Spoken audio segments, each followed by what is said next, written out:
Peste porcine africaine, prévention et atténuation du risque, l'effort collectif à la meunerie. Qu'est-ce que la peste porcine africaine? La peste porcine africaine, ou PPA, est un virus qui s'est propagé rapidement ces dernières années, menaçant l'industrie porcine au Canada. Ce virus contagieux affecte uniquement les suidés, comme les porcs et les sangliers. Il est donc inoffensif pour les humains. Ces symptômes peuvent être discrets ou très évidents.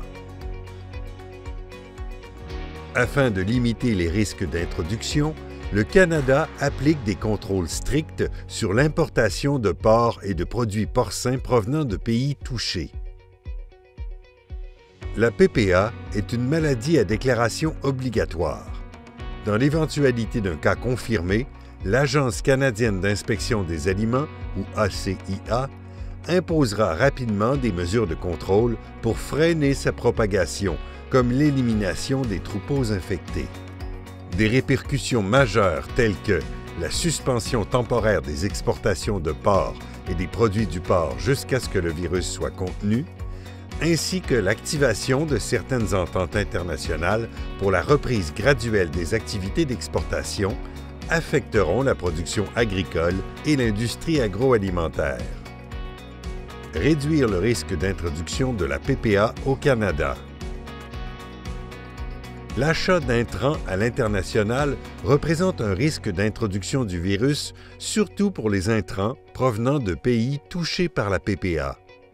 À cet effet, les fabricants d'aliments pour le bétail jouent un rôle clé en termes de prévention. Il est crucial de s'approvisionner auprès de fournisseurs fiables, de respecter les exigences de l'ACIA et d'appliquer des mesures de biosécurité au quotidien.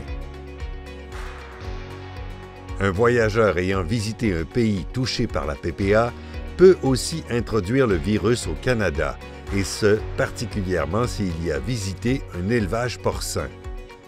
En effet, un porc peut s'infecter au simple contact de vêtements ou de produits contaminés. Pour cette raison, le gouvernement canadien recommande aux voyageurs de se limiter aux visites essentielles de sites d'élevage pour les quelques jours suivant le retour d'un voyage à risque. Les employeurs doivent rappeler régulièrement aux employés d'être vigilants face à cette voie d'introduction. Prévenir la propagation de la PPA en cas d'éclosion au Canada. La propagation du virus est étroitement liée aux activités humaines, d'où le caractère essentiel du respect des bonnes pratiques de biosécurité. Une attention particulière doit être portée à la propreté des véhicules, à la logistique et à la circulation sur les sites d'élevage. L'environnement d'un site pourrait être contaminé par le virus et par mégarde introduit dans un bâtiment. Par mesure préventive, le transporteur d'aliments doit éviter d'entrer dans les bâtiments d'élevage. Le personnel offrant les services techniques doit respecter certaines précautions lors de son introduction dans le bâtiment d'élevage. Il doit se laver les mains ou porter des gants jetables, revêtir un couvre-tout et enfiler des couvre-chaussures. En préparation à une potentielle éclosion de cette maladie, les fabricants d'aliments pour le bétail devraient se doter d'un plan de communication pour leur personnel et leur clientèle, ainsi qu'un plan de logistique rehaussé pour le transport. Les entreprises doivent aussi former régulièrement leurs employés sur les principes de biosécurité et leur rappeler les mesures à adopter en temps de crise. Que se passera-t-il en cas de détection de la PPA au Canada? Suivant la confirmation d'un cas de PPA, des zones de contrôle seront établies autour du site infecté et des permis seront nécessaires pour y déplacer les aliments et les ingrédients. Toute personne intervenant sur le site ou à proximité devra respecter les consignes strictes de l'ACIA. Pour en savoir plus sur la gestion des zones et des permis, visitez le site web de l'ACIA.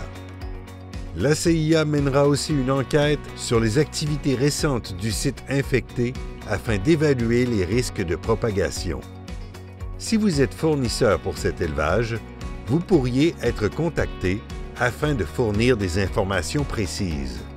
D'où l'importance de tenir à jour vos registres des visiteurs et de transport.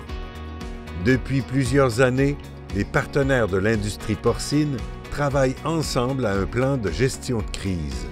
Ce plan inclut des communications nationales pour coordonner efficacement les efforts et rétablir le statut indemne à la PPA dans les meilleurs délais. Bref, la biosécurité à la meunerie, faisons notre part ensemble. La KINAC désire remercier les collaborateurs au projet ainsi que l'Agence canadienne d'inspection des aliments. Cette vidéo est rendue possible grâce au financement d'Agriculture et Agroalimentaire Canada dans le cadre du programme de préparation de l'industrie à la peste porcine africaine.